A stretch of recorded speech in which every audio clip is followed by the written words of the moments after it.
3 नवंबर 2022 के दिन यूट्यूब पर एक फिल्म का टीजर रिलीज किया जाता है। बेहद इमोशनल और रोंगटे खड़े करने वाली कहानी। यह कहानी है केरल की एक ऐसी लड़की की जो बनना तो चाहती थी नर्स, लेकिन उनका धर्म परिवर्तन कराया जाता है और फिर फंसाकर आईएस का आतंकी बना दिया जाता है। टीजर की शुरुआत होती है एक बुर्खे पहने लड़की से जो कहती है, मेरा नाम शालिनी उन्नीकृष्णन था, मैं नर्स बनकर लोगों की सेवा करना चाहती थी। अब मैं फातिमा बा हूं, एक आईएस टेररिस्ट बना दिया गया है मुझे, और मैं अकेली नहीं हूं। मेरे जैसे हजारों लड़कियां कन्वर्ट होकर सीरिया और यमन की रेगिस्तान में दफन हो चुकी हैं।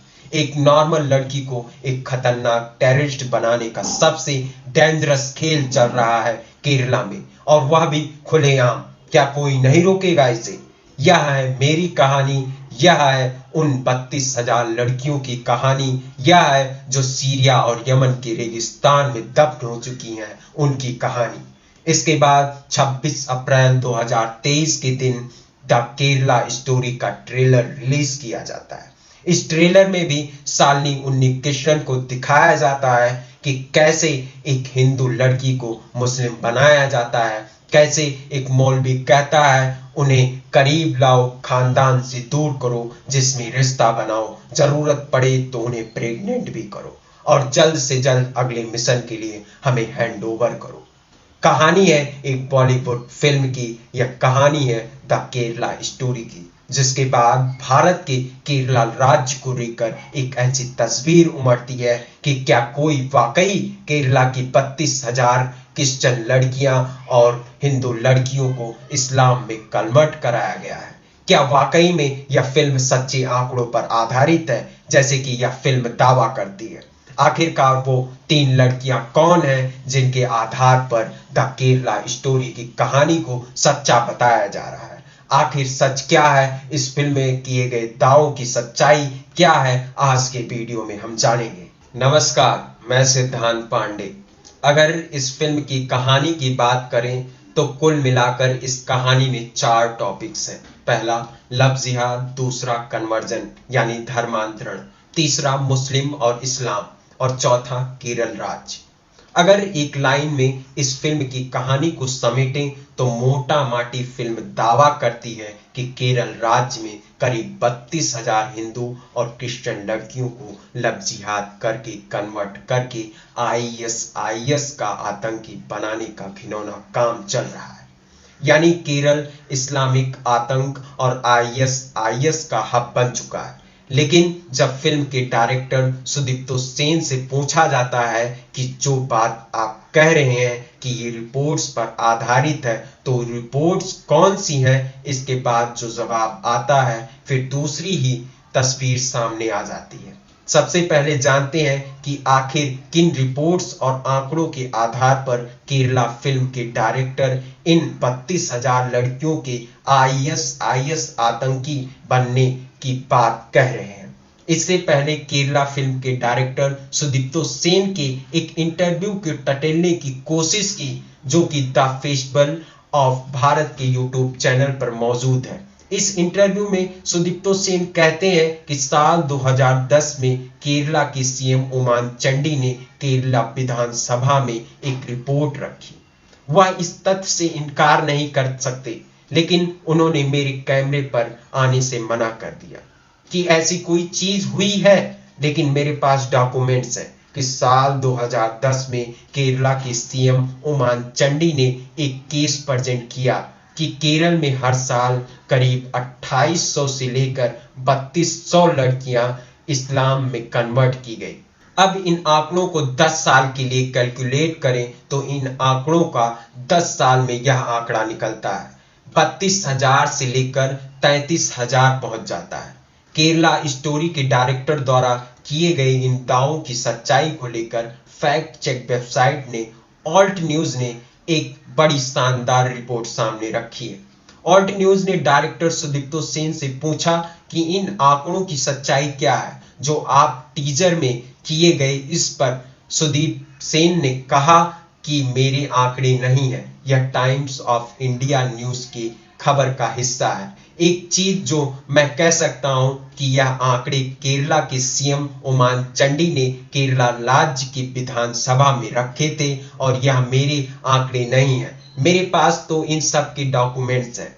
इसके साथ ही ऑल्ट न्यूज को फिल्म डायरेक्टर सुदीप्तो सेन से कहा कि पूर्व सीएम बीएस अजयंतानंद ने भी कहा था कि केरल अगले 20 साल में इस्लामिक स्टेट बन जाएगा। ऑल्ट न्यूज मीडिया संस्था के अनुसार उन्होंने फिल्म डायरेक्टर के इन बयानों के बाद इस खबर को ऑनलाइन भी खोजा, लेकिन किसी भी मीडिया संस्थान की कोई भी रिपोर्ट्स नहीं मिली कि जो कह सकती हो कि केरला की 32,000 लड़कियों ने आईएसआईएस को ज्वाइन किया है। यह आंकड़ा इतना बड़ा है कि किसी भी राज्य का सीएम ये बात कहता तो जरूर यह खबर अखबारों की हेडलाइन बनती, लेकिन ऐसी कोई रिपोर्ट्स नहीं मिलती। हालांकि यहाँ इंडिया टुडे की वेबसाइट में साल 2022 में एक रिपोर्ट जरूर मिलती है। इस रिपोर्ट के अनुसार 25 जून 2012 के दिन केरला के मुख्यमंत्री ओमान चांडी ने केरला की विधानसभा में सूचित किया कि साल 2006 से लेकर अब तक यानी 2012 तक करीब 2667 युवा लड़कियों ने इस्लाम कबूल किया है। यहाँ ध्यान देने वाली बात यह है कि साल 2006 से लेकर साल 2012 तक की ये है, यानी 6 साल में करीब 2600 लड़कियों ने, जबकि फिल्म डायरेक्टर ने दावा कर रहे हैं कि सीएम ओमान चांडी ने कहा था कि हर साल करीब 2800 से लेकर 3200 लड़कियों को इस्लाम में कन्वर्ट किया गया। यहाँ इंटरेस्टिंग बात यह है कि इन आंकड़ों को विधानसभा में रखते हुए सीएम ओमान चांडी ने यह भी कहा था कि इस तरह की कोई भी एविडेंस नहीं मिलते कि इन महिलाओं को किसी ने फोर्स किया है यानी जबरन धर्म कबूल करवाया है। लव जिहाद का इशू एकदम बेसलेस है, लेकिन यहाँ फिल्मकार इन आंकड़ों को बेहद अतिरंजित तरीके से पेश कर रहे हैं। दूसरी बात यह है लव जिहाद का एंगल भी अपनी तरफ से डाल रहे हैं, जबकि सीएम ओमान चांडी के बयान में कहीं भी लव जिहाद का जिक्र भी नहीं था। इंडिया टुडे की साल 2012 की रिपोर्ट के अनुसार सीएम ओमान चांडी ने विधानसभा में कहा कि हम किसी भी जबरन धर्मांतरण को नहीं होने देंगे, ना ही हम लव जिहाद के नाम पर मुस्लिमों के खिलाफ हेट कैंपेन को फैलने देंगे। एक तरह से फिल्म डायरेक्टर के दाव तीनों तरफ से झूठे पड़ते जा रहे हैं।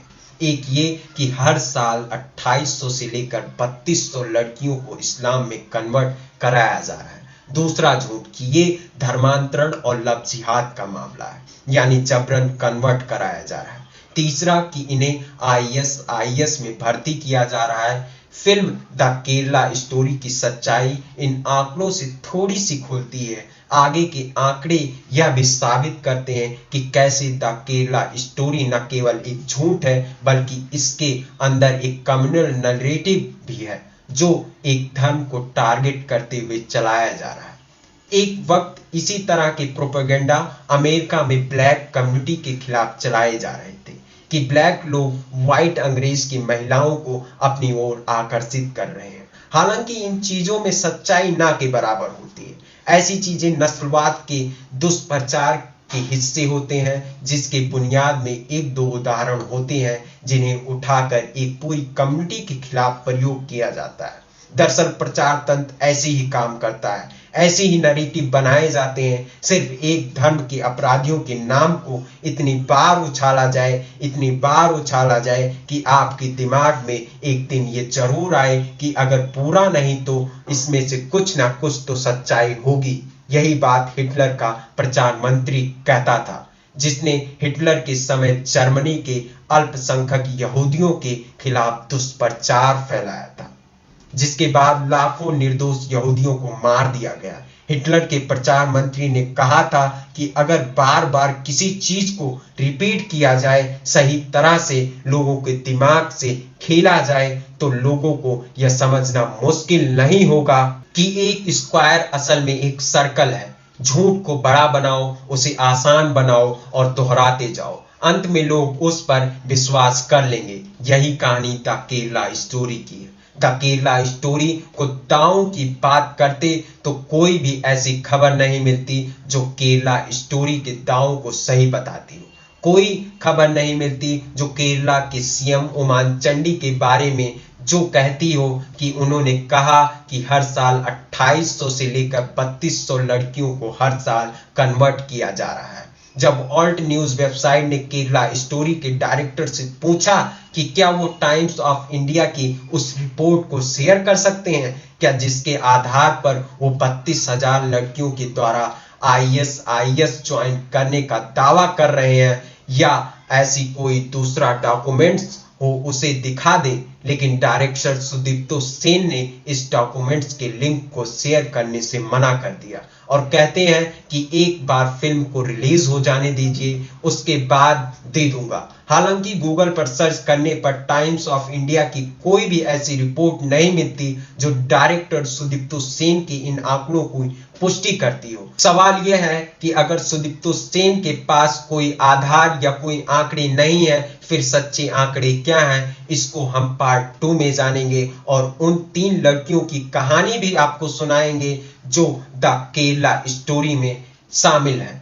आज के लिए बस इतना ही। जय हिंद, जय भारत, धन्यवाद।